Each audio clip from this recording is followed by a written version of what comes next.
Kepada Al-Mukarram kami persilakan. Bismillahirrahmanirrahim. Assalamualaikum warahmatullahi wabarakatuh. Innal hamdalillah nahmaduhu wa nasta'inuhu wa nastahdihi wa nastaghfiruh wa na'udzu billah min syururi anfusina wa min sayyiati a'malina may yahdihillah fala mudilla lahu wa may yudlil falan tajida lahu waliyyan mursyida. Asyhadu an la ilaha illallah wahdahu la syarika lahu wa asyhadu anna Muhammadan abduhu wa rasuluh. Allahumma salli wa sallim wa barik ala nabiyyina Muhammadin wa ala alihi wa sahbihi ajma'in. Thumma amma ba'd. Para ustaz-ustazah hafizakumullah, Syekhuna jazakumullah khair menemani saya di sini, untuk semua para pendidik generasi ini, para mujahid mujahidah pendidikan hafizakumullah jami'an. Di awal tentu salam kemuliaan dari Rasul kita Muhammad sallallahu alaihi wasallam yang menyampaikan untuk seluruh Bapak Ibu guru, para pengajar kebaikan, di mana Nabi sallallahu alaihi wasallam mengatakan innallaha wa malaikatahu yusalluna ala muallimin nasal khair hatta al-hitan fil bahr wan namlatu fi juhriha. Sesungguhnya Allah, malaikatnya semua bersolawat untuk semua pengajar kebaikan, sampai ikan di lautan dan semut dalam lubangnya. Bayangkan ada orang semulia itu, dan itu adalah Bapak Ibu semuanya. Kita ini tidur saja didoakan oleh semua, bahkan bukan hanya manusia, bahkan binatang pun ikut mendoakan. Dan yang paling mulia adalah innallaha wa malaikatahu yusholluna ala muallimin nasal khair. Itu yang memberi semangat kita untuk terus melanjutkan kebaikan ini. Saya ingin mengawali dengan supaya kita tahu bagaimana suasana pendidikan Islam di awal itu dibangun, supaya kita tahu, supaya kita ini tidak kehilangan arah. Kalau qadarullah kok kita mulai belok, ya mudah-mudahan ini bisa diingat dan bisa mengembalikan kita ke dalam track pendidikan Islam. Saudara-saudariku, Bapak Ibu yang dirahmati Allah, ustaz-ustazah hafizakumullah, Rasul Muhammad SAW itu kita semua sepakat itu murabbinya para murabbi, karena beliau adalah Sayyidul Anbiya wal Mursalin. Saya ingin memulai dari bahwa para nabi dan rasul itu punya skill beda-beda untuk kehidupan ini. Kita tahu di dalam sejarah disebut bahwa Nabiullah Idris alaihissalam, kita tahu Bapak Ibu kalau baca sejarah, sebelum Nabi Idris alaihissalam, manusia itu kalau pakai pakaian itu seperti orang umroh. Tahu orang umroh ya, cuma dilibat di badan. Nabi Idris lah yang pertama kali ngajari kita menjahit seperti ini. Makanya kemudian beliau adalah khayyat, beliau penjahit. Berbeda lagi dengan skill yang dimiliki yang luar biasa oleh Nabiullah Nuh alaihissalam. Punya skill yang luar biasa. Saya pernah mengisi sekolah teknik perkapalan. Kemudian ketika saya jelaskan tentang kapal Nabi Nuh sebagaimana tercatat dalam sejarah itu seperti apa gambarnya, saya gambarkan, saya tanya karena waktu itu ada dari mulai direkturnya, para dosen perkapalan, saya tanya, Pak, kalau dengan cerita tadi itu kira-kira pembuatnya itu seahli apa? Mereka bilang, bahkan kami pun nggak bisa, Ustaz. Kami ini buat kapal, tapi kami pun nggak bisa. Ini harus orang dengan skill sangat tinggi untuk bisa membuat seperti itu. Lihat Nabi Nuh alaihissalam, wasna'il fulka bi'ayunina. Pantas kalau skillnya tinggi, karena menggunakan a'yunina dalam pengawasan Allah SWT. Lain lagi dengan skill yang dimiliki umpamanya oleh Nabi Dawud alaihissalam. Umpamanya Nabi Dawud dikenal Al-Haddad, karenanya Quran mengatakan wa alanna lahul hadid, dan kami buat lembek itu besi di tangan Dawud. Besi keras, tapi kalau dipegang Nabi Dawud dia menjadi lembek seperti tanah, lihat itu. Sehingga Nabi Daud bisa membentuk dengan tangannya, tidak perlu alat untuk membuat baju perang. Nabi Daud raja, tapi beliau tidak mau makan gajinya dari sebagai raja, dan beliau memakan gajinya dari membuat baju besi, baju perang. Ini teladan-teladan yang luar biasa buat kita. Atau siapa lagi contohnya skill, umpamanya contoh skill di masa Nabi kita, Nabi Muhammad SAW. Nabi Muhammad SAW punya skill. Kita tahu beliau orang Quraisy, dan Quraisy diungkap dalam surat Quraisy, li'ilafi Quraisy ilafihim rihlatash syita'i was-shaif. Rihlah asy-syita was-shaif. Rihlah artinya jalan-jalan. Jadi orang Quraisy itu kerjanya jalan-jalan. Itu Quran yang bilang. Quran yang bilang. Rihlah artinya jalan-jalan. Hanya yang salah adalah definisi kita. Karena kalau di kita definisinya jalan-jalan itu menghabiskan uang. Orang Quraisy jalan-jalan dapat uang. Karena mereka dagang di musim syita, di musim dingin, dan di musim saif, musim panas. Karenanya mereka punya skill tinggi, dan mereka punya ketahanan fisik yang tidak sederhana. Bayangkan musim dingin, musim panas. Antum tahu kalau di Timur Tengah, karena kalau di musim dingin mereka berdagangnya ke arah selatan, ke arah Yaman, karena Yaman lebih hangat.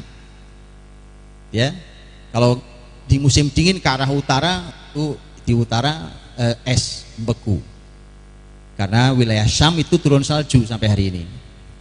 Sebaliknya musim panas mereka ke arah utara. Sekali waktu mereka nyebrang ke Laut Merah, nyebrang Laut Merah masuk ke Habasyah. Nanti mereka juga punya hubungan dengan Persia ke arah utara, ke timur, ke wilayah Irak, Iran, dan seterusnya. Antum bayangkan wilayah jangkauan dagang seluas itu punya skill yang tidak sederhana. Coba pikirkan, itu bahasanya beda-beda loh, gimana cara jualannya? Betul enggak? Itu aja skill sendiri, betul? Itu skill sendiri. Orang Quraisy itu kalau dagang ke Syam dicurigai oleh masyarakat Syam bahwa Quraisy ini mata-mata Persia. Kalau dagang ke Persia dicurigai masyarakat Persia bahwa Quraisy ini adalah mata-mata negeri Syam, Romawi. Karena Romawi Persia sebagaimana antum tahu bermusuhan. Allah abadikan dalam surat Ar-Rum. Alif Lam Mim, ghulibatir Rum fi adnal ardi wa hum min ba'di ghalabihim saglibun fi bid'i sinin. Pertarungan Persia Romawi itu pertarungan lama. Baik, jadi skill dagang sangat tinggi, teman-teman. Bukan cuma jago jualan, enggak jualan. Ini jualannya internasional. Ekspor impor internasional. Oke. Lihat teman-teman, saya cuma cerita begini. Saya ingin sampai pada 1 atau 2 poin deh. Poin pertama, para nabi itu full skill. Jadi nggak ada tuh generasi muslim yang ngaku kenal para nabi itu kemudian mereka lemah skillnya. Sekolah Ustaz, TK, SD, SMP, SMA, S1, S2, S3, tapi tidak ada skill. Apa mungkin? Mungkin, nggak bisa kerja mereka. Dan itu kesaksian banyak pemilik perusahaan. Cerita ke saya langsung bahkan bukan cuma yang kuliah di Indonesia loh, ini yang sampai kuliahnya ke luar negeri. Saya punya teman seorang pengusaha besar, dia cerita, saya buka lowongan pekerjaan. Ketika saya perlu orang dengan skill legal, ya skill legal, jadi skill hukum, membuat berita acara, membuat akad, buat yang berhubungan dengan hukum. Tidak main-main. Dia ambil lulusan Australia. Bukan S1 yang diambil. Bayangkan tuh, diambil waktu itu kalau nggak salah S2 Australia. Kemudian dia bilang untuk menguji bahwa dia punya kemampuan tidak, tolong buat ini, tolong dibuat. Nggak bisa.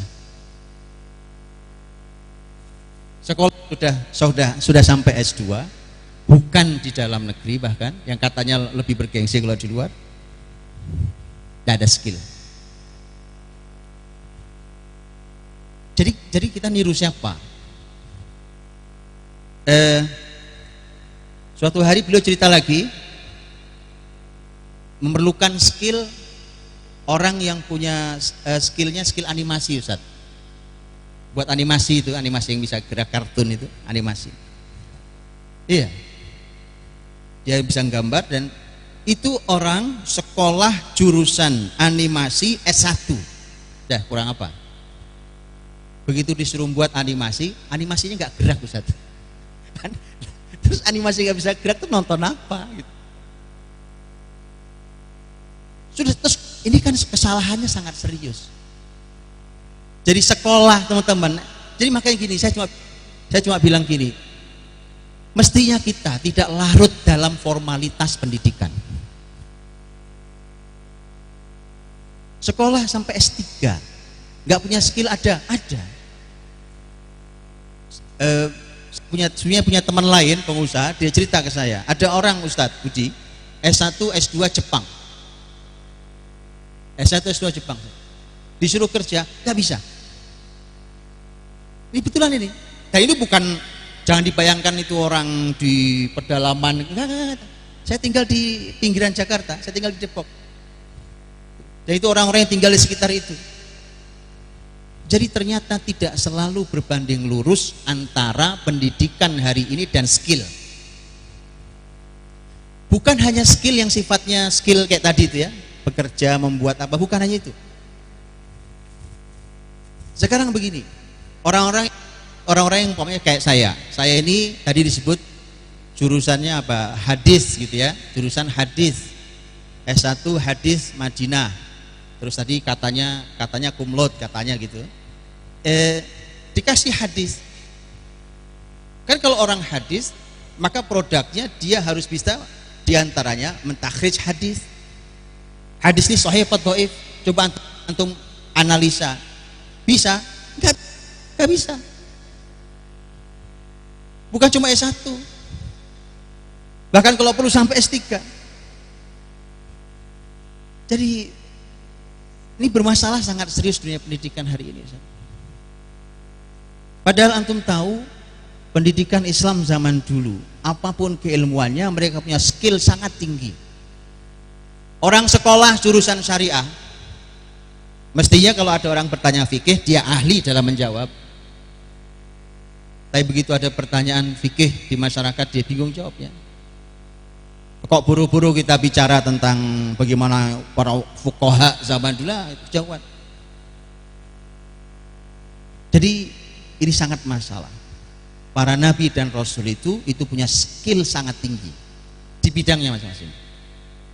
Itu satu. Yang kedua, skill para nabi tadi beda-beda, tapi ternyata mereka punya skill-skill yang sama. Kalau tadi beda-beda, ada yang pedagang, ada yang penjahit, ada yang ahli besi. Tetapi kemudian mereka punya kesamaan dalam skill yang mereka harus punya, yaitu skill sebagai guru, sebagai mu'allim bagi kaumnya. Umpamanya Allah berfirman di surat Ibrahim, "Wa ma arsalna mir rasulin illa bilisani qaumihi liyubayyina lahum."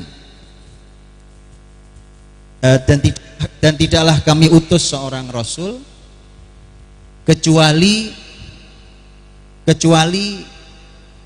mereka itu menguasai lisan kaumnya. Ini bahasa. Liyubayyina lahum, agar rasul itu mampu memberikan penjelasan pada masyarakatnya.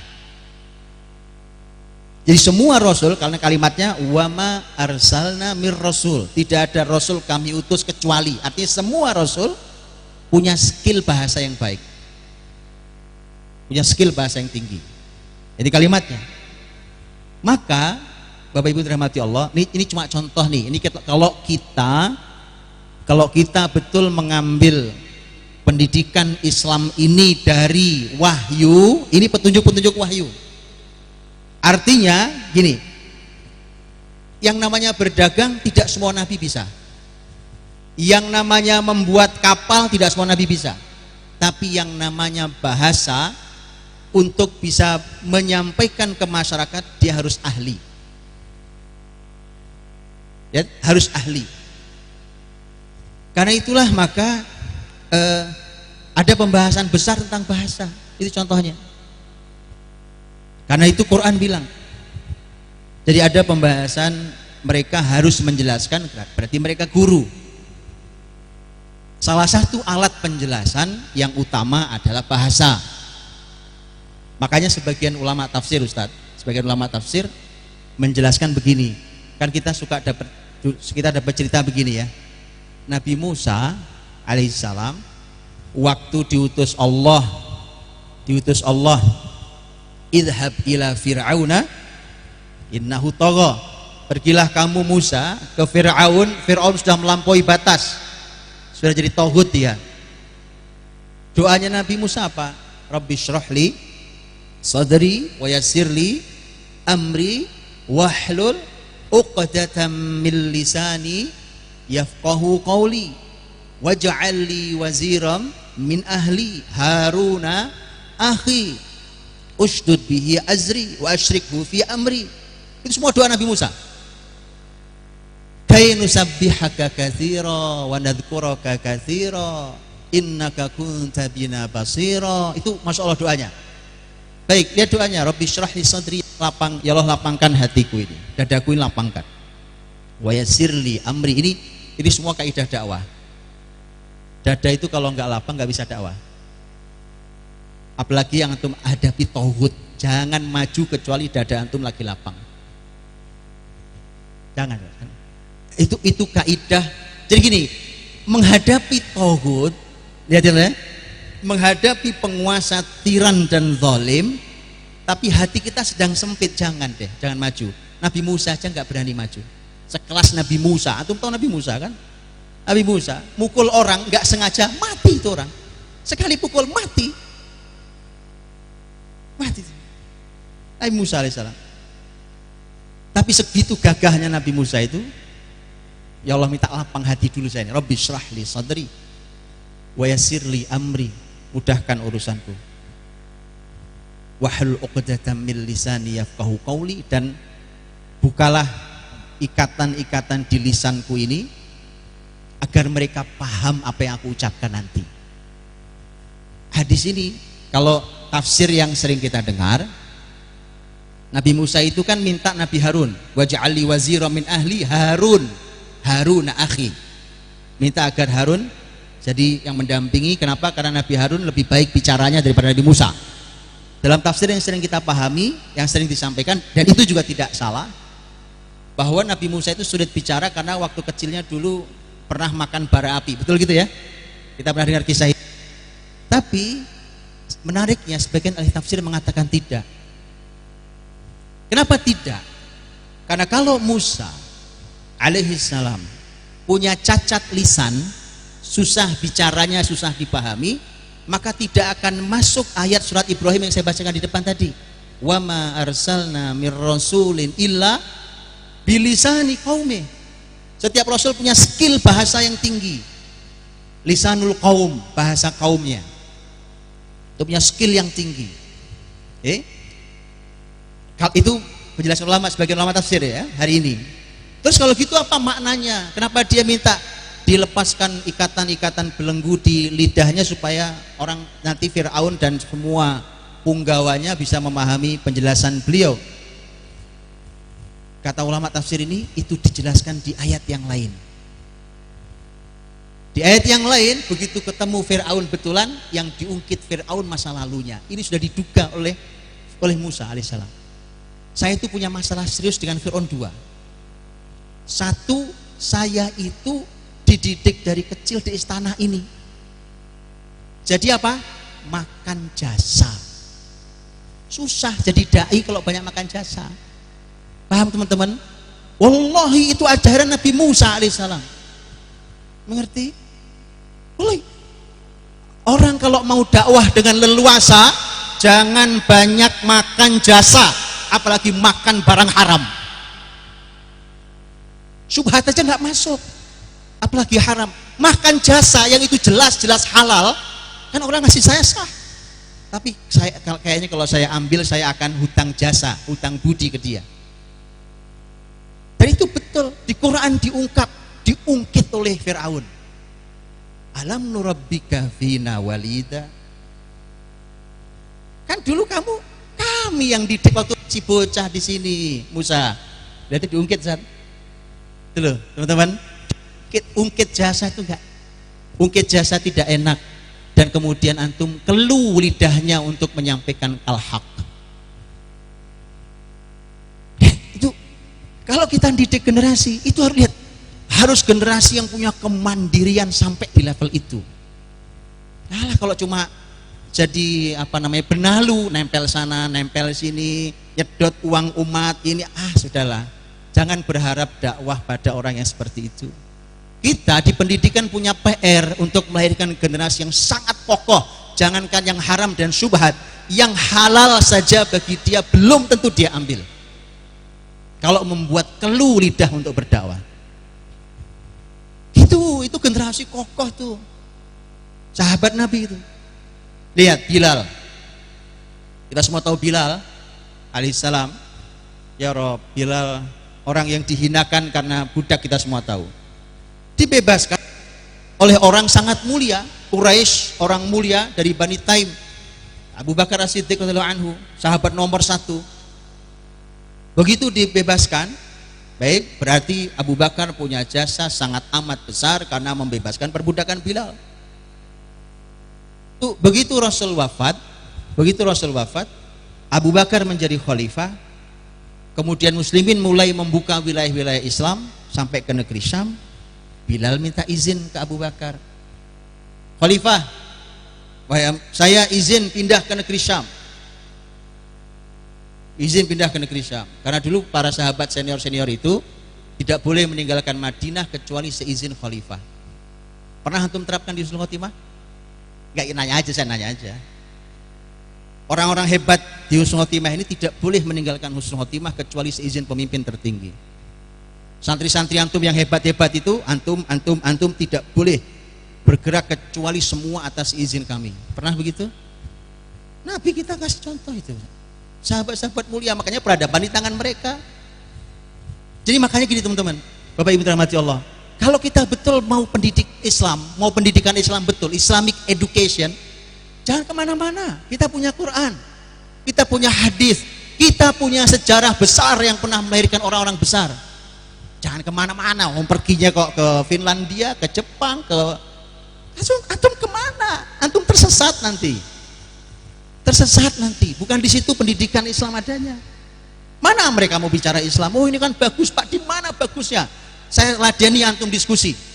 Mau berapa malam saya ladeni? Ini saya tantangin. Siapa yang mau siap diskusi pendidikan dengan saya, yang menggunakan konsep mereka dan antum anggap itu sesuai dengan Islam, saya ladeni diskusinya. Oke ya, ini nggak sopan nih. Tapi demi kebaikan husnul khotimah. Karena saya tidak ridho lembaga sebaik ini, kemudian hasilnya tidak se-Islam yang kita inginkan. Ayo, silahkan. Ada yang bilang ini bagus, Jepang ini begini, saya siap layani. Ayo diskusi. Ini Finlandia, konsep pendidikan terbaik di dunia hari ini. Ayo, saya siap layani, diskusi. Ini tantangan terbuka nih. Boleh. Antum lihat wajah saya sangat serius. Saya serius. Kenapa? Karena saya hanya ingin Islam. Ayo, wallahi, Quran, hadis Nabi, generasi salafus soleh, antum kurang apa? Finlandia itu membuktikan baru, Jepang itu baru. Kita punya sejarah pendidikan usia lebih dari 1000 tahun. Bayangkan ada kurikulum lebih dari 1000 tahun. Beda zaman, beda generasi, beda bangsa, kurikulumnya sama. Kurang gagah apa itu? Gitu kita masih nyari ke tempat lain. Tapi oke, banyak tapi kita diskusi aja deh kalau banyak tapinya. Tapi itu, tapi kan sekarang teknologi tidak di tangan kita. Tapi ini kita diskusi aja deh. Oke ya.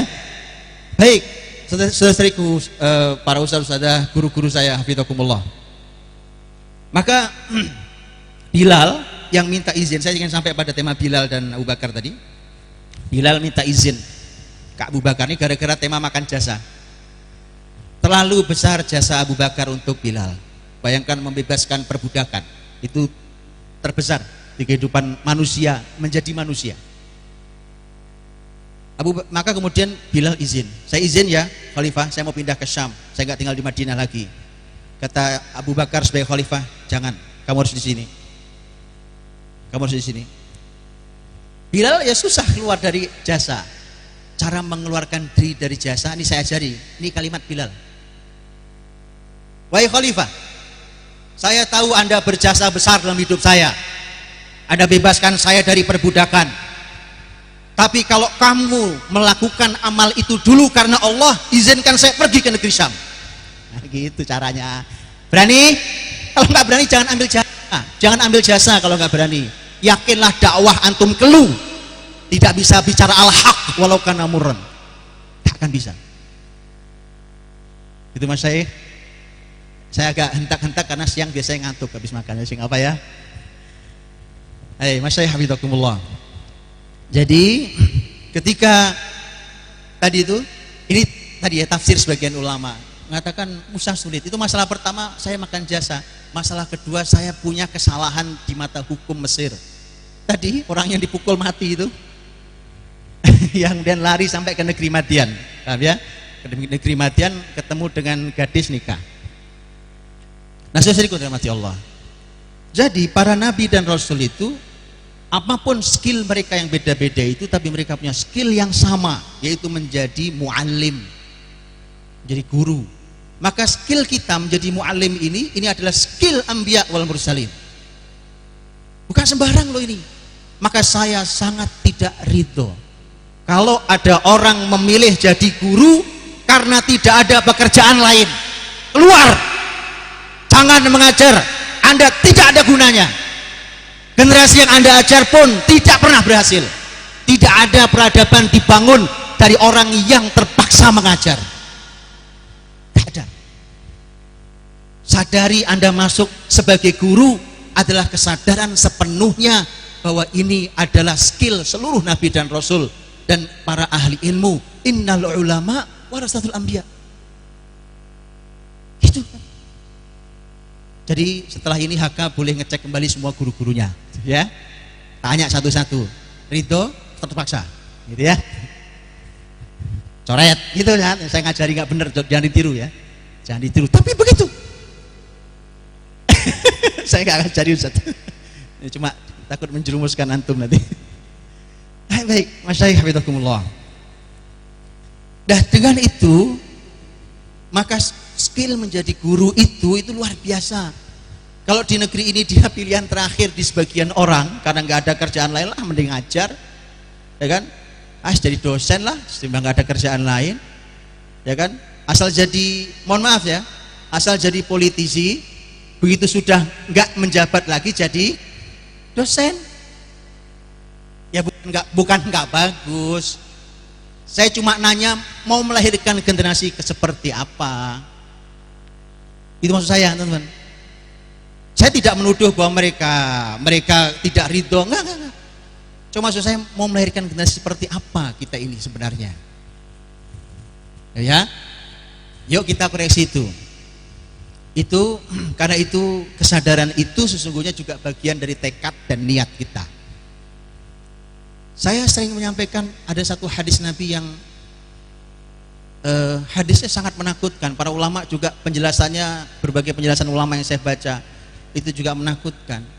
Tapi nampaknya masih biasa sekali di kita dan kita anggap biasa.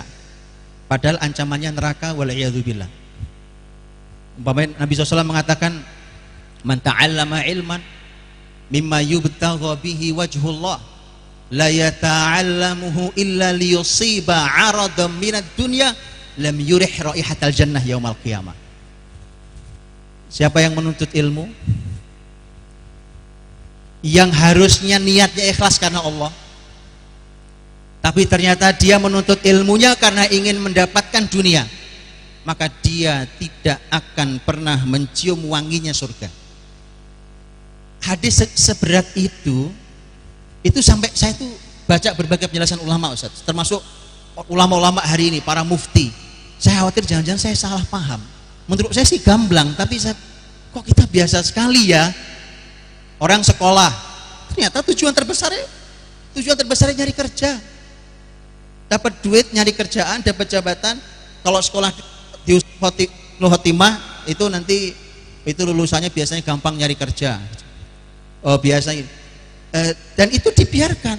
Kalau saya sih nggak akan saya biarkan, akan saya terapi, karena kasihan saudara kita yang punya niat seperti itu. Kasihan, bukan dunia loh, urusannya akhirat, urusannya neraka.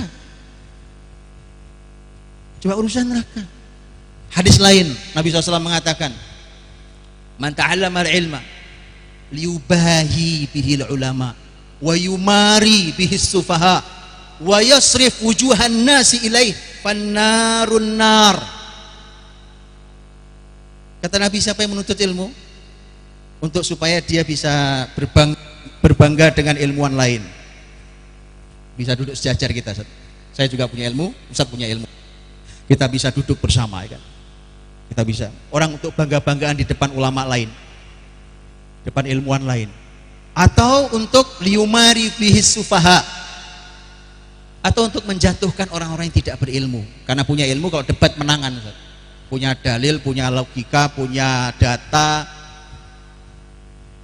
Atau ini yang banyak nih, bahaya nih, untuk memalingkan wajah manusia agar semua ngelihat saya.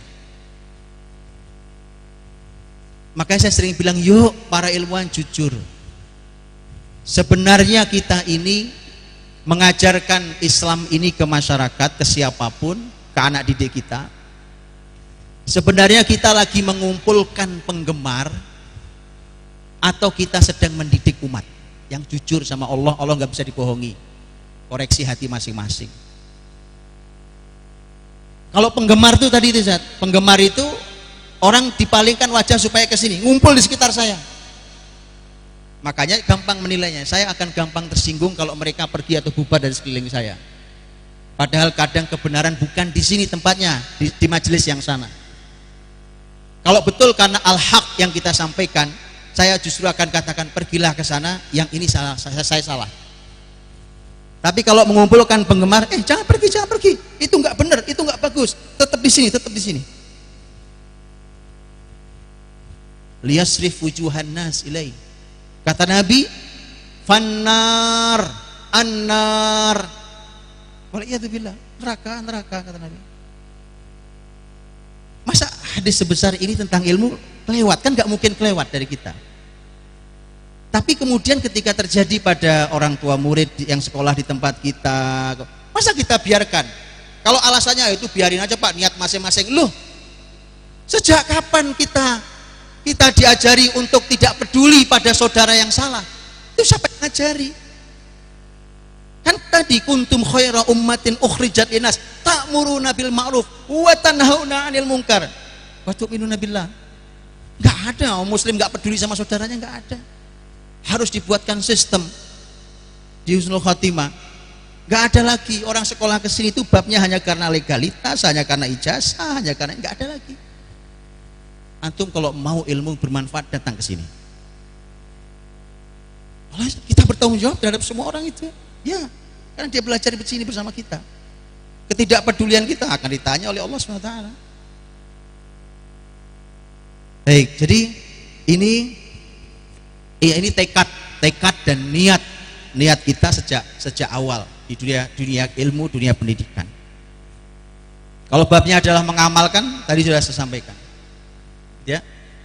Dan bagus, masya Allah, syairnya Imam di negeri Andalus, Abu Ishaq Al-Ilbiri, yang dikenal dengan Ta'iyah Al-Ilbiri. Abu Ishaq Al-Ilbiri menuliskan nasihat untuk anaknya, panggilannya Abu Bakar, anaknya namanya panggilannya Abu Bakar. Dinasihati tentang ilmu. Sang ayah ini seorang alim, Abu Ishaq Al-Ilbiri, orang dari kota Ilbira, El Birra itu di Spanyol. Dia berkata di antara syairnya bunyinya, Aba Bakrin da'autuka law ajabta ila ma fihi hadzuka in aqalta ila ilmin takunu bihi imaman muta'an in nahaita wa in amarta wa tajlu ma bi'ainika min ghasyaha wa yaksukal jamala idza tarabta. Syairnya indah sekali ya, itu kalau baca itu Masya Allah. Wa yaksukal jamala idza tarabta wa yanaluka naf'uhu. Abu terusnya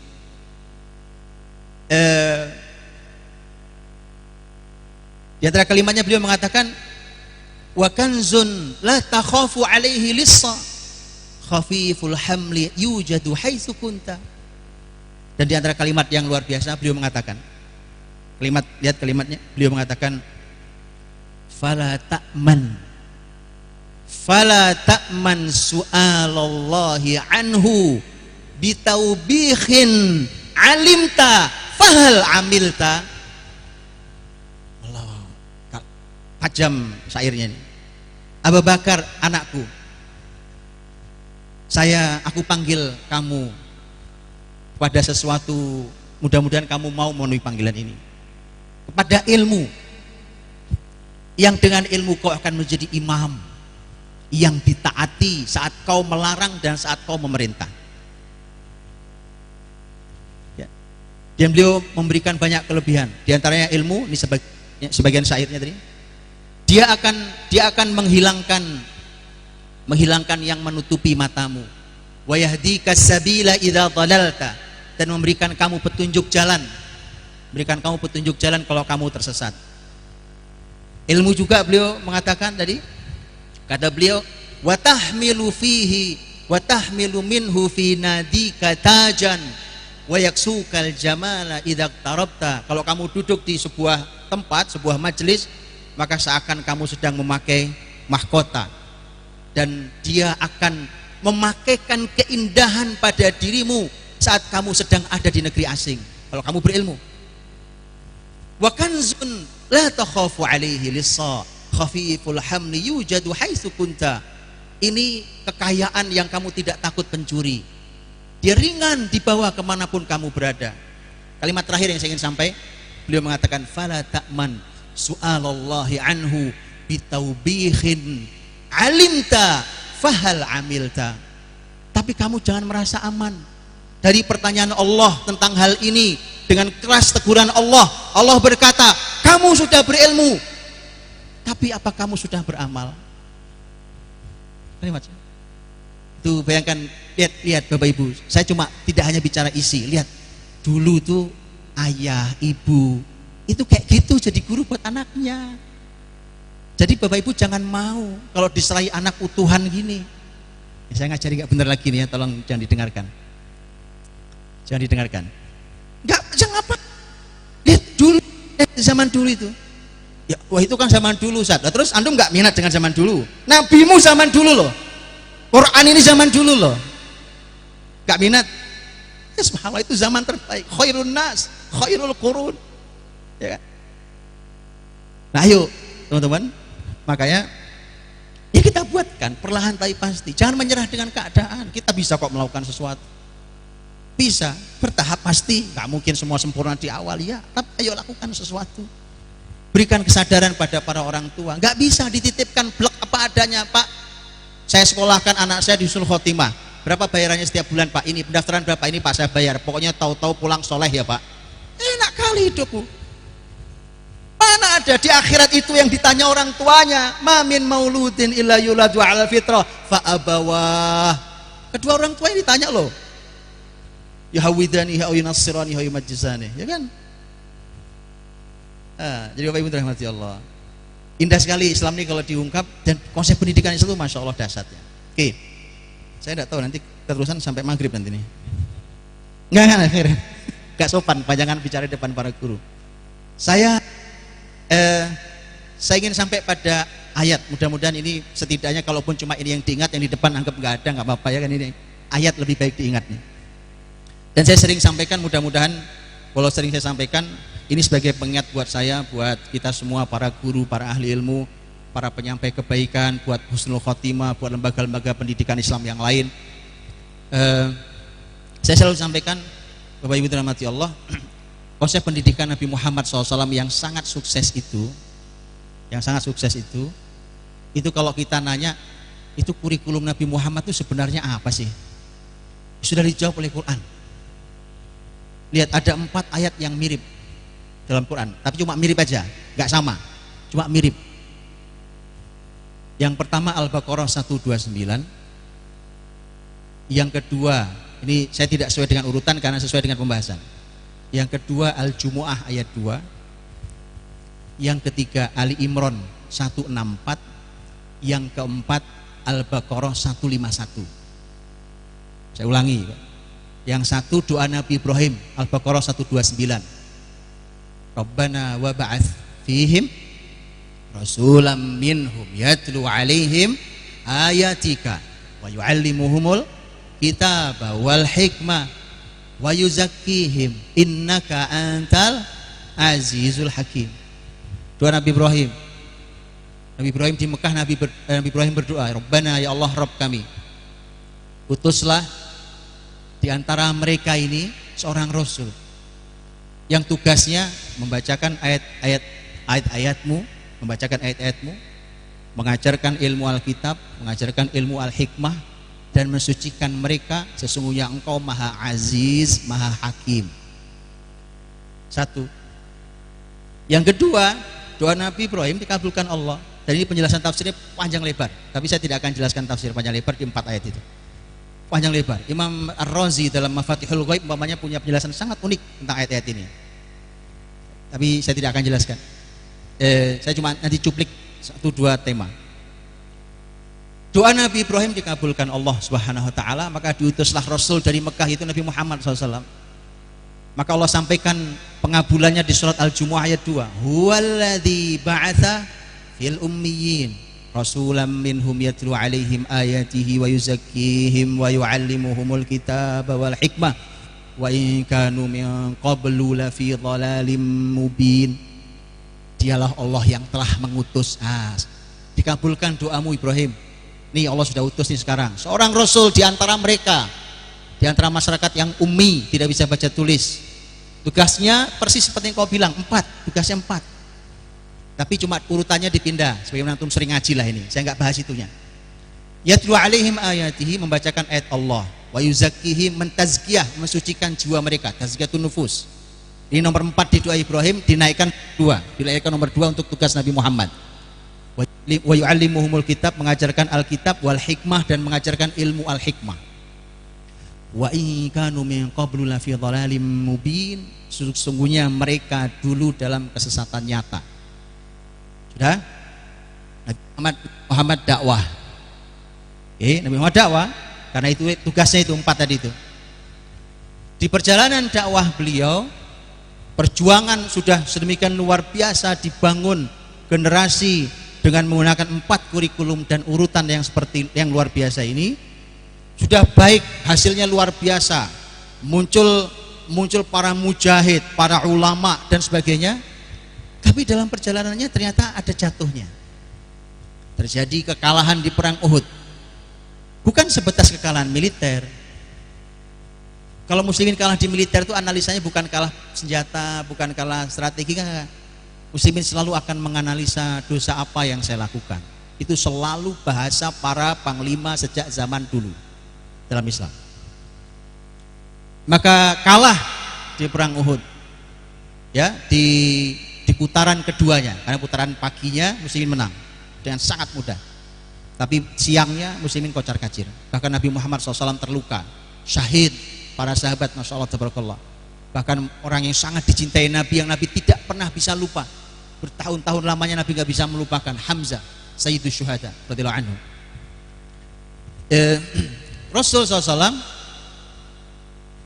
karena para ulama mengatakan perang Uhud itu karena mereka melanggar perintah Nabi, yang dilakukan kesalahannya oleh 40 ahli pemanah yang diletakkan di atas gunung Rumah, Jabal Rumah. Sekarang jadi aslinya Jabal Ainain, sekarang jadi Jabal Rumah.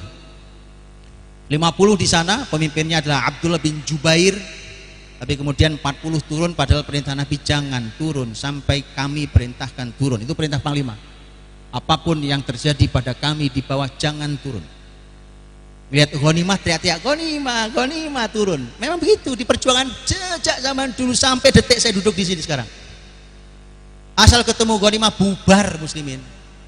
Wallahil azim Pak, itu hikmahnya mengapa ghanimah itu dulu diharamkan buat semua nabi selain Nabi Muhammad. Antum tahu kan? Ghanimah itu kan haram. Ghanimah itu hanya halal buat Nabi Muhammad dan umatnya ini.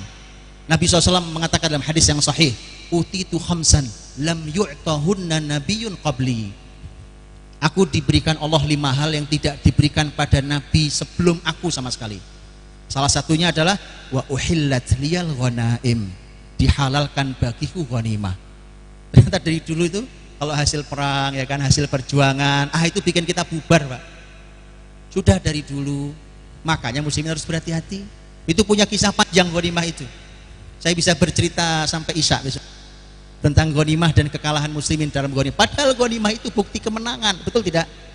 Ya karena kita menang kita dapat ghanimah. Tapi ghanimah itu adalah hari kita menang sekaligus detik kita kalah saat itu juga. Itu ya harus kita sadari, itu sejarah kita dan kita harus berhati-hati. Karena itulah maka Allah turunkan Ali Imran 164 itu rangkaian tadi. Ali Imran 164 itu rangkaian perang Uhud. Rangkaian perang Uhud. Ya, Ali Imran 164. Itu sama ayatnya, isinya kalau urutan persis 4 dan penghujungnya persis sama dengan Al-Jumu'ah ayat 2. Persis sama. Ya, 4 poin ini, 4 poin sama, urutannya sama, penutup ayatnya dengan Al-Jumu'ah ayat 2 sama. Wa in kanu min qablu lafi dhalal, sama persis. 151 yang berbeda. Al-Baqarah 151. Kama arsalna fikum rasulam minkum yatlu alaikum ayatina wa yuzakkikum wa yuallimukumul kitaba wal hikmata wa yuallimukum ma lam takunu ta'lamun. Itu yang berbeda. Ujung akhir yang berbeda. 4 poinnya sama. Ya, 4 poinnya sama. Urutannya sama. Ya, dengan yang Ali Imran dan dengan Al-Jumu'ah persis sama. Yang beda penutupnya. Penutupnya yang kelima, kalau sudah 4 kalian lakukan dengan urutan seperti ini, maka wa yu'allimukum ma lam takunu ta'lamun. Allah mengajarkan pada kalian ilmu apa saja yang belum kalian ketahui. Itu kenapa muslimin itu kreatif otaknya, karena Allah yang membukakan ilmu, bukan pinter-pinteran, bukan tes IQ doang. Nggak cukup. Nggak cukup Pak. Orang pinter, profesor melimpah di negeri ini, masalah nggak selesai-selesai. Betul kan? Kita belajar cuma murid, punya apa kita? Baik, itu kalau bukan karena Allah nggak terbuka solusinya. Makanya wa yu'allimukum, Allah yang mengajarkan kalian. Oke, itu 4 ayat. Saya tidak bahas panjang lebarnya, ini anggap sebagai penutup nih Pak. Saya cuma ingin mungkin satu saja pelajarannya. Dan ini menjadi tolok ukur besar. Lihat, kalau yang Nabi Ibrahim itu doa, karena dia doa maka penutup ayatnya adalah Nabi Ibrahim menyebut Allah sebagai Aziz dan sebagai Hakim. Aziz dari kata izzah. Izzah itu kemuliaan, kekuatan, kemenangan dan mengalahkan, itu izzah. Al-quwwah, al-ghalabah itu al-izzah. Dari kata aziz. Hakim dari kata hikmah, yang tadi saya jelaskan waktu orasi. Hikmah itu lebih dari ilmu. Hikmah bukan cuma ilmu, karena ada orang pinter berilmu tapi tak punya hikmah. Dipujinya, diangkatnya Luqman karena Al-Hakim. Memang ini pembahasan sendiri. Dan ternyata Allah tidak mengatakan siapa yang diberikan ilmu sungguh diberikan sesuatu yang banyak, kebaikan yang banyak. Tapi yang ada adalah yu'til hikmata, bukan ilmu tapi hikmah, yu'til hikmata may yasha wa may yu'tal hikmata faqad utiya khairan katsira. Baik, karena itu maka Bapak Ibu dirahmati Allah, bicara tentang ini kan doa Nabi Ibrahim, berharap Nabi terakhir hadir, itu tugasnya. Penutup doanya dan pembahasan penutup doa dalam Al-Quran, pembahasan tentang penutup ayat dalam Quran yang kadang-kadang banyak menggunakan Asmaul Husna, itu ada pembahasan sendiri dalam ilmu tafsir. Dan itu ilmu besar sekali. Ini sesuatu yang pas dan cocok. Bicara tentang pendidikan, bicara tentang mendidik generasi, bicara tentang mau menghilangkan kegelapan dari umat ini, kita hadirkan generasi baru, maka Aziz Hakim, Aziz Hakim, malah tidak muncul alim, betul? Gak muncul alim. Tadi sudah bilang, karena pendidikan kita tak cukup hanya memberi ilmu, tapi mari kita antar ilmu ini sampai menuju hikmah. Nah, itu perlu pelajaran sendiri, mengapa hikmah itu apa, bagaimana dan seterusnya. Dan lihat, semua ilmu yang kita pelajari yang telah berubah menjadi hikmah, itu yang mengantarkan kita pada izzah, aziz. Tapi kemudian lihat, sudah ya, itu kan itu doa, sudah itu selesai, dikabulkan Allah. Kemudian sekarang berpindah fasenya ke zaman Nabi Muhammad. 3 ayat, 3 ayat ini urutannya sama persis. Saya cuma ingin mengamati penutup ayatnya. Al-Jumu'ah dan surat Ali Imran penutup ayatnya sama. Wa in kanu min qablu la fi dhalalim mubin. 2 kali diulang sama. Dulu mereka, masyarakat, umat ini ada dalam kesesatan nyata. Sama. Jumu'ah, Al-Jumu'ah, Ali Imran. Kalau yang Al-Baqarah 151 penutupnya berbeda. Wa yu'allimukum ma lam takunu ta'lamun.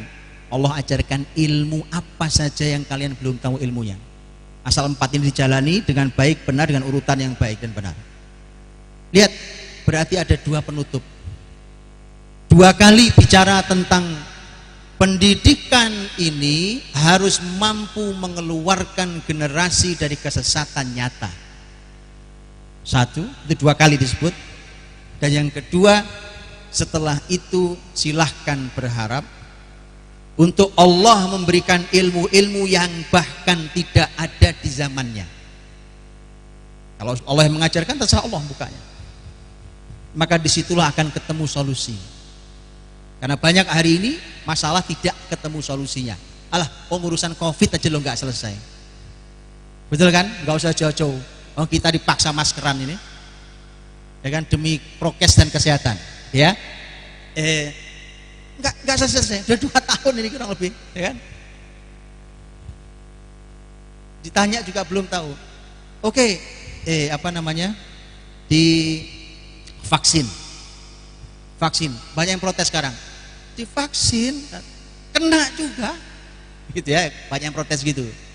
Saya enggak tahu. Vaksin kena juga. Terus apa fungsi vaksin? Saya enggak tahu juga. Tanyakan pada dokter juga enggak jawab. Karena gimana jawabannya?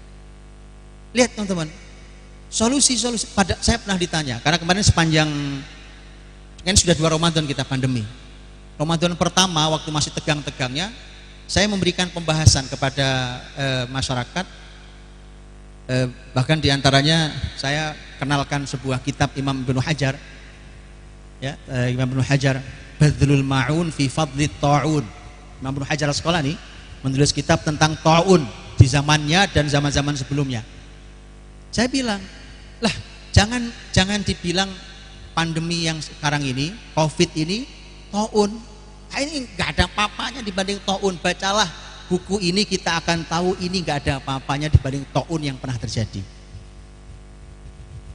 Ta'un itu kata Imam Ibnu Hajar, semua ta'un yang berlalu, kata beliau, setiap awal musim panas ta'un berhenti. Itu udah berapa musim panas ini, nggak berhenti. Betul kan? Iya. Susah kita hidup di zaman yang tidak ada solusi. Berkumpul profesor sekian banyak, ahli berbagai macam. Kalau Allah belum bukakan ilmu, nggak ketemu. Itu kita kenapa tidak cukup hanya dengan orang pintar, tak cukup hanya dengan orang berilmu, tapi kita perlu orang yang dekat dengan Allah, yang kalau dialog dengan Allah, Allah dengar. Nah, itu potret pendidikan, potret generasi kita. Oke. Jadi itu poin satu. Poin satunya adalah pendidikan ini harus mampu melahirkan generasi yang mendapat cahaya dan keluar dari kesesatan nyata. Ini harus jadi tolok ukur. Harus benar-benar diukur hasil pendidikan kita. Nggak boleh terus berjalan dalam sebuah formalitas yang beku, begitu lagi. Asal ketemu akhir tahun, kemudian kita haflah takharruj. Ya. Kita harus evaluasi apakah betul ayat wa in kanu min qablu la fi dhalalim mubin itu benar-benar sudah kita capai. Itu mengeluarkan generasi dari kesesatan nyata. Dan itu kalimat Qur'ani. Kita tahu bahwa kita ini harus keluar dari minadz-dzulumat ila an-nur. Dan ayat tentang ini, lihat, yang pertama kita tahu setelah ayat kursi, betul ya? Allahu waliyyul ladzina amanu yukhrijuhum minadz-dzulumati ila an-nur. Itu satu. Tapi yang kedua, lihat ayatnya. Alif Lam Ra, ini awal surat Ibrahim. Lagi-lagi surat Ibrahim. Kitabun anzalnahu ilaika litukhrijan nas minadz-dzulumati ilan nur biidzni rabbihim ila siratil azizil hamid. Jadi ternyata Quran menyebut untuk bisa mengeluarkan orang dari zulumat kepada nur, yang satu Allah, Allahu waliyul ladzina amanu. Yang kedua adalah kitabun anzalnahu ilaika litukhrijan nas minadz-dzulumati ilan nur. Quran. Jadi gak mungkin generasi ini keluar dari kegelapan, kesesatan nyata itu, kegelapan itu, kecuali mereka benar-benar kenal Allah dan mereka benar-benar dekat dengan kitab sucinya. Kalau tidak, tak ada. Berarti gagal kita mendidik, karena target besar kurikulum terbaik Nabi Muhammad SAW itu ternyata wa in kanu min qablu la fi dhalalim mubin. Mereka harus keluar dari kesesatan nyata. Baru yang kedua solusi tadi itu. Ya, yang enggak ada solusinya, maka generasi ini akan menghadirkan solusi-solusi. Allah akan memberikan ilmu, Allah bukakan ilmu. Karena kalau sudah Allah bukakan ilmu, tidak ada yang sulit. Sudah tidak ada yang sulit sama sekali. Ya kan? Nabi Muhammad SAW mengatakan dalam hadis beliau, ma anzalallahu da'an illa anzala dawa'an alimahu man alim jahilahu man jahil. Tidaklah Allah menurunkan penyakit kecuali pasti turunkan obatnya. Alimahu man alim. Yang tahu ya tahu, yang tidak tahu ya tidak tahu. Jadi kalau sepanjang Allah belum buka ilmunya, ya semuanya masih jahil. Corona nggak ada obatnya. Sampai sekarang belum ketemu. Divaksin nggak menyelesaikan masalah. Umpamanya, ya, ini cuma contoh. Kalau menyelesaikan masalah, alhamdulillah. Alhamdulillah. Tapi mana gitu ya, umpamanya. Oke, perlu generasi yang Allah bukakan ilmunya. Gak mungkin Allah buka ilmunya kecuali dia dekat dengan Allah, bisa ngobrol sama Allah. Antum lihat kisah orang-orang soleh di Quran, kalau mereka doa, mereka bukan cuma minta, ya Allah minta ini, ya Allah minta ini, gak ada. Mereka ngobrol, dialog sama Allah. Antum lihat doa-doa dalam Quran, ngobrol, dialog. Rabbana inni askantu min dzurriyyati biwadin ghairi dzi zar'. Doa Nabi Ibrahim. Ya Allah Rabb, aku letakkan generasiku di tempat yang di lembah, gak ada tanaman. Curhat ngobrol sama Allah. Curhat bukan di medsos. Lah wong guru Islam kok curhat di medsos? Allah saya. Gimana? Curhat itu sama Allah, sama Rabbul Izzah Dzil Jalali wal Ikram. Itu ya, curhatnya dihentikan ke medsos ya. Curhat pada Allah SWT. Itu doa contohnya. Dan Nabi Zakaria minta sesuatu yang mustahil.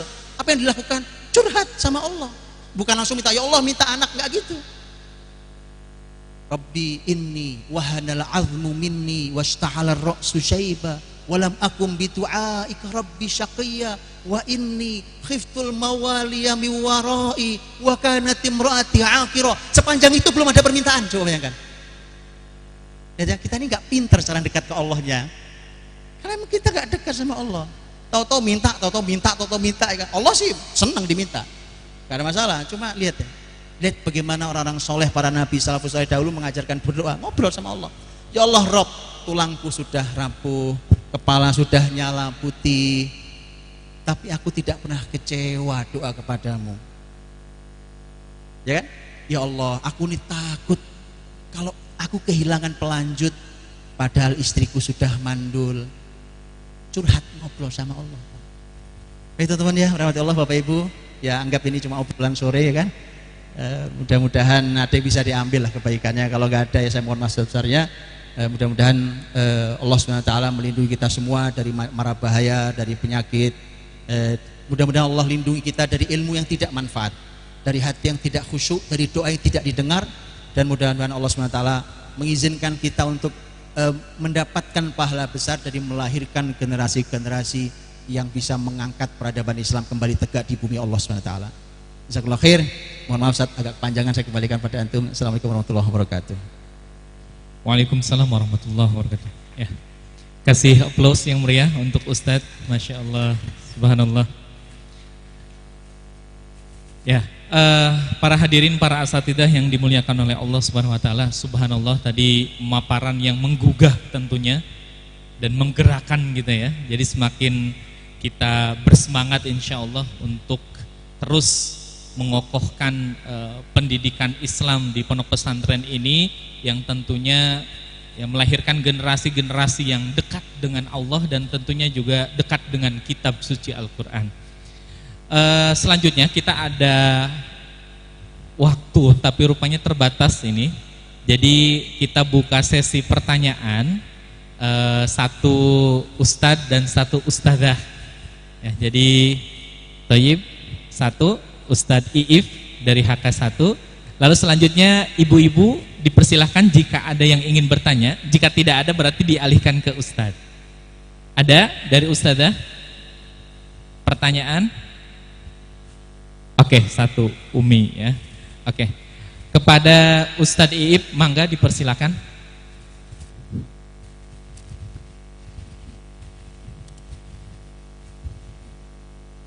Silakan maju ke depan.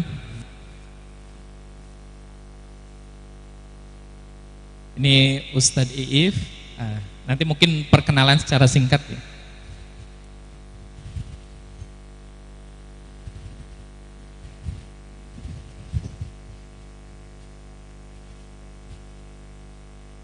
Assalamualaikum warahmatullahi wabarakatuh. Nama saya Iip Muhammad Arif dari sini. Sudah.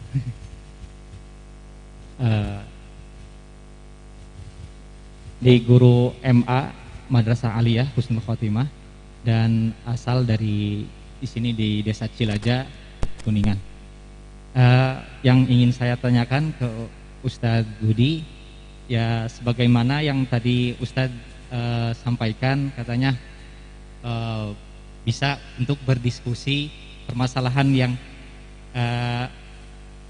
melanjutkan studi ke luar negeri itu ya, yang ke Polandia tadi, Finlandia, maaf. Nah, dari pengalaman yang saya lalui ketika mengajar selama kurang lebih 9 bulanan, ada beberapa murid yang memang dia itu belajar tapi tidak sesuai dengan keinginannya. Tidak sesuai dengan keinginannya. Misalkan ada yang inginnya ke jurusan teknologi, akan tetapi dia masuknya ke jurusan agama. Nah, yang ingin saya tanyakan, apakah bisa,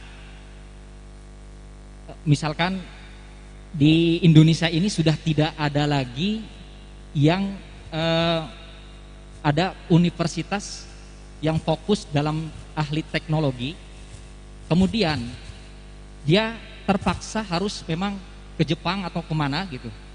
Nah, untuk mengambil mengambil keilmuan yang dia cita-citakan gitu. Nah, dan tujuannya adalah untuk mengisi kekosongan-kekosongan yang ada di Indonesia ini dari hal-hal seperti itu. Misalkan tadi teknologi, misalkan di Indonesia masih banyak yang kekurangan sehingga harus ke Jepang gitu. Nah, seperti itu. Nah, dan agar tidak ada istilahnya yang menjadi bekerja di tempat yang bukan keahliannya gitu. Nah, itu saja yang dari saya. Kurang lebihnya mohon maaf. Wassalamualaikum warahmatullahi wabarakatuh. Waalaikumsalam warahmatullahi wabarakatuh. Ya, syukran Ustadz Iip. Selanjutnya langsung saja ke penanya kedua, Ummu Hamzah. Kepadanya dipersilahkan.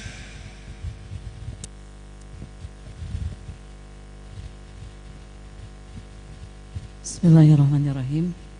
Assalamualaikum warahmatullahi wabarakatuh. Saya Rosita, biasa dipanggil Ummu Hamzah.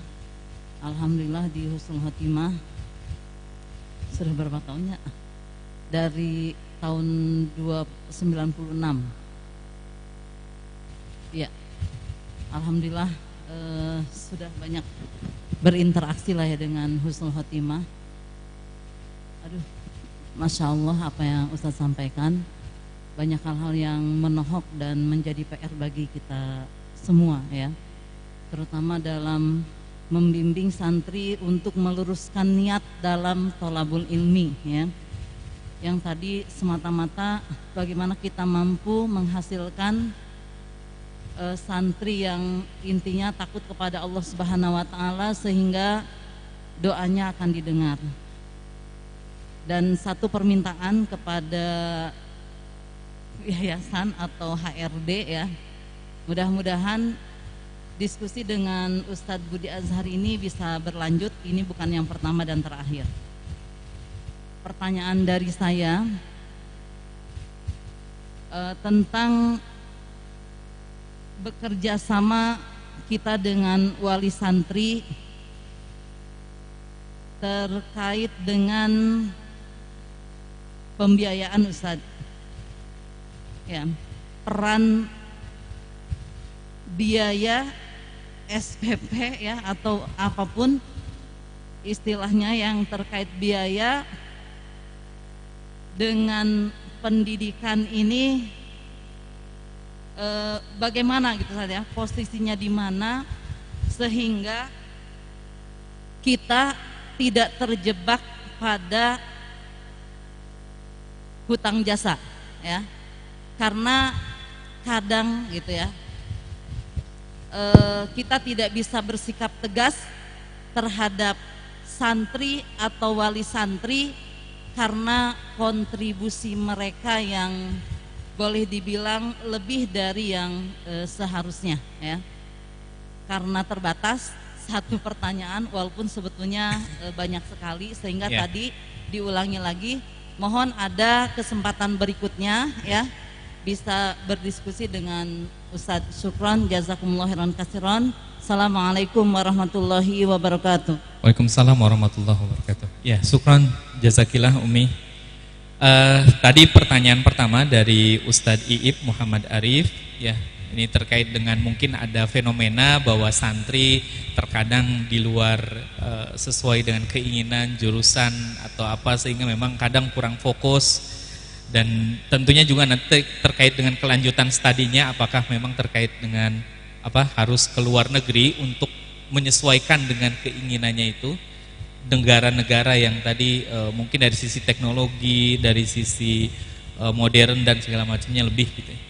Lalu tadi pertanyaan yang kedua dari Ummu Hamzah ini terkait dengan bagaimana penyikapan kita terkait dengan mungkin dalam tanda kutip balas budi nih, sehingga kadang kala kita merasa tidak nyaman ketika mengambil kebijakan dan sebagainya. Baik, itu saja, mangga Ustaz.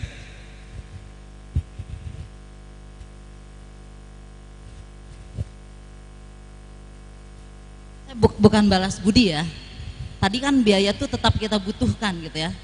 Namun kapan atau apa sih peran biaya itu dalam tholabul ilmi gitu kan ya, agar kita tidak terjebak dalam balas budi, mungkin bahasa dipersingkatnya seperti itu.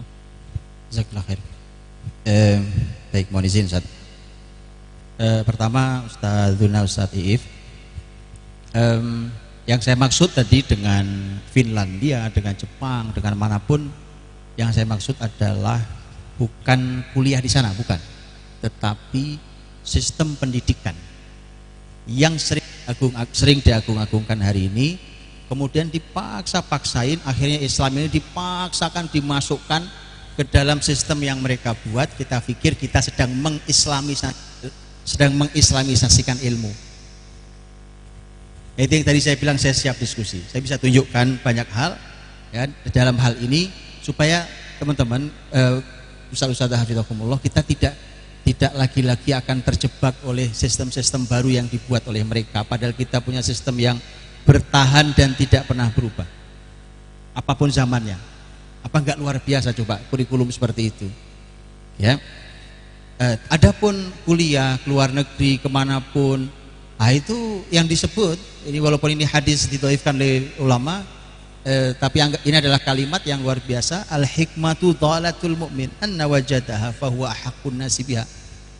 Hikmah itu adalah sesuatu yang hilang dari muslimin, dari orang beriman, maka dimanapun dia mendapatkannya, dia orang paling berhak terhadap hikmah itu. Makanya itu perlu dibekalkan.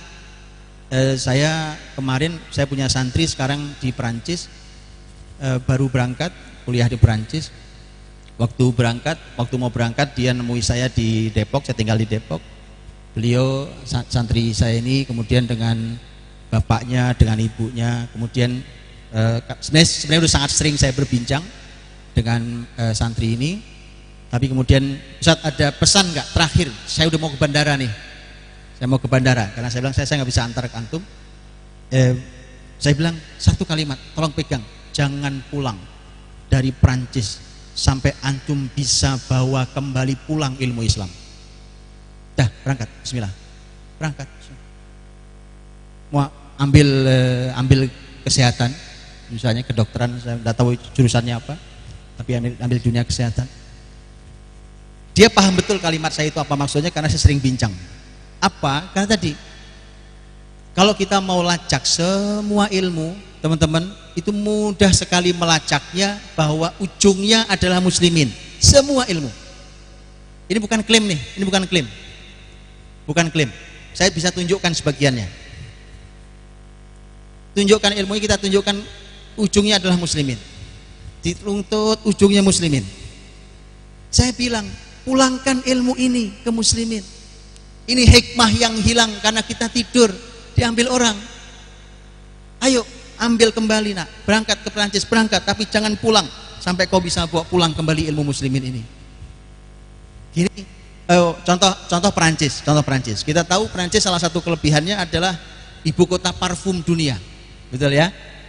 Parfum ya Perancis itu paling, memang di sana ada satu kota itu bahkan lambang kotanya saja itu alat distilasi yang buat bikin parfum, alat distilasinya itu, alat sulingnya itu. Alat distilasi siapa yang buat? Mereka yang buat? Bukan. Jabir bin Hayyan buat. Awal sekali muslimin sudah buat alat distilasi yang bentuk modelnya masih ada di buku muslimin sampai hari ini, dan alat itu tidak berubah bahkan di perusahaan-perusahaan besar di Perancis sekalipun.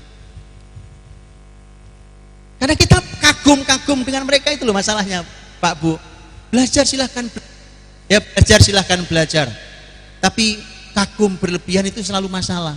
Dulu saya punya guru, itu selalu punya ungkapan gini, ini ungkapan beliau, hafizallahu ta'ala. Beliau selalu mengatakan, inbaharu fanharu. Inbaharu itu orang kagum berlebihan, fanharu maka jatuhlah dia. Saking kaget berlebihan itu jatuh. Mana kita bisa bersaing dengan mereka, apalagi bahasanya mengalahkan mereka, atau istilah lebih halusnya mengejar ketertinggalan. Nggak bisa loh, terlalu kagum. Maka saya selalu bilang ke santri saya, selalu letakkan di kepala antum. Setiap dapat ilmu dari dosen, antum harus cek ini ujungnya ilmu Islam. Kalau antum tidak tahu, temui dosennya. Dosennya nggak tahu, minta petunjuk sampai level mana, antum lanjutkan. Karena biasanya mereka ada yang memang sengaja di-cut di situ. Bahkan mereka pun tidak tahu. Karena memang mereka nakal, orang Eropa itu nakal, Pak. Jadi kalau mengajari tentang kejujuran ilmiah, saya bilang alah, jangan ajari muslimin kejujuran ilmiah, Anda tidak jujur.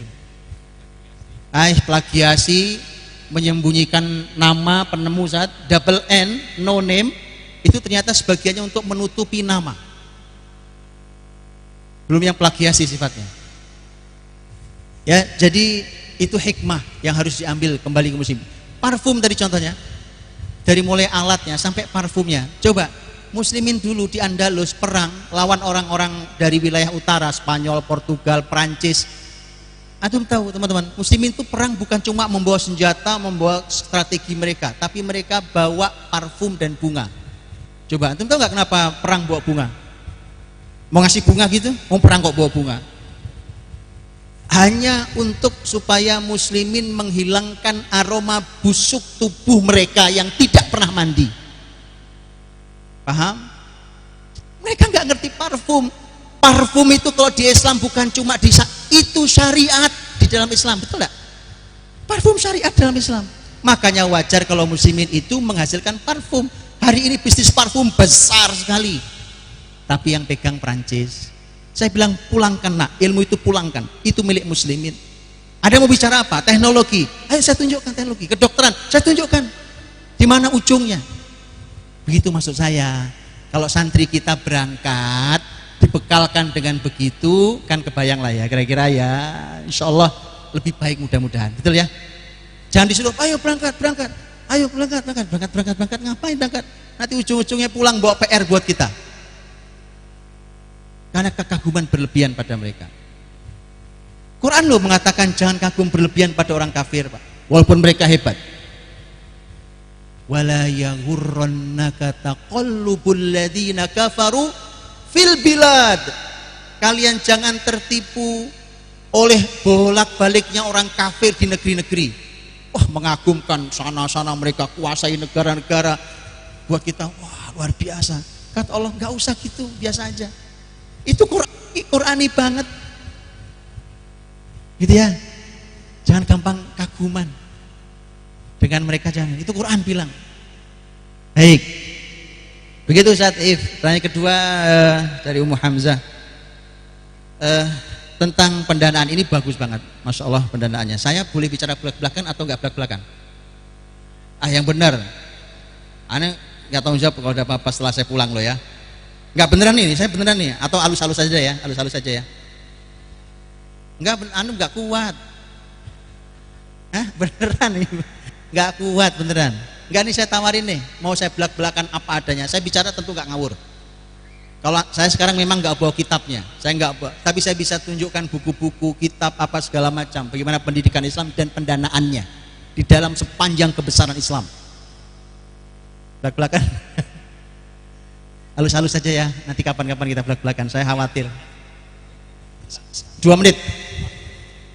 Belum nantangin 5 menit, saya kasih 2 menit.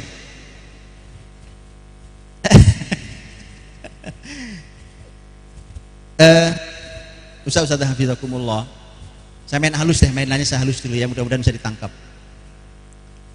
Islam itu ketika bicara pendidikan bukan cuma bicara kurikulum. Lengkap termasuk pendanaan. Ya, ini saya kasih agak keras dikit, tapi insya Allah nggak terlalu keras, saya agak halus dikit. Mau berharap apa tentang kelahiran generasi yang soleh kayak bagaimana? Lawang pendidikan ini kita biayai dari dana riba umpamanya. Bangun gedung minjem bank umpamanya, ini contoh umpamanya. Ya, terus kita berharap lahir dari sini generasi Rabbani, penjunjung tinggi syariat Allah. Mana kita pakai dana haram? Betul, begitu nggak sih? Islam ngajari gitu nggak sih? Betul nggak Ustaz?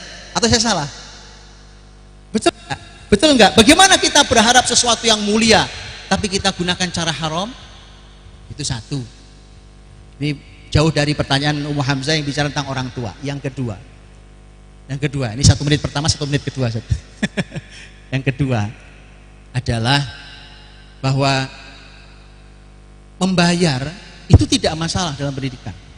Sejak dulu pun orang-orang kaya juga membayar, kan? Tapi Islam itu menyiapkan sistem yang canggih luar biasa sehingga yang berhak belajar bukan hanya anak orang kaya. Oh kalau gitu pakai subsidi? Enggak pakai subsidi. Subsidi silang enggak pakai silang-silangan. Disilang malah salah, karena kan silang ini salah. Enggak pakai silang-silangan. Bagaimana Ustaz? Ya waktu saya cuma 2 menit, enggak mungkin lah saya ceritakan sekarang. Loh kan 2 menit, saya udah bilang 2 menit. 2 menit, enggak mungkin saya ceritakan hari ini. Kapan-kapan kita boleh bicara, kalau perlu saya bawakan kitab-kitabnya. Dan itu ada. Karena kita ini, mohon maaf, kita ini ngarang sendiri, nggak mau melihat kebesaran Islam di masa lalu. Kita pokoknya ya biasanya sekarang kalau sekolah saat orang pendaftaran, buka uang pendaftaran, kemudian SPP, bla bla segala macam. Nanti kalau ada kegiatan apa kita mungkin bisa ajukan proposal ke orang tua, kita gotong bareng-bareng. Nanti ada subsidi silang yang nggak mampu kita biayai dan seterusnya. Itu kan kebiasaan hari ini. Mestinya kita selalu punya kebiasaan Islam kayak apa ya. Dah, gitu aja ya. Iya. Dah, 2 menit. Saya udah janji 2 menit. Barakallahu fikum insyaallah. Betul Ustaz.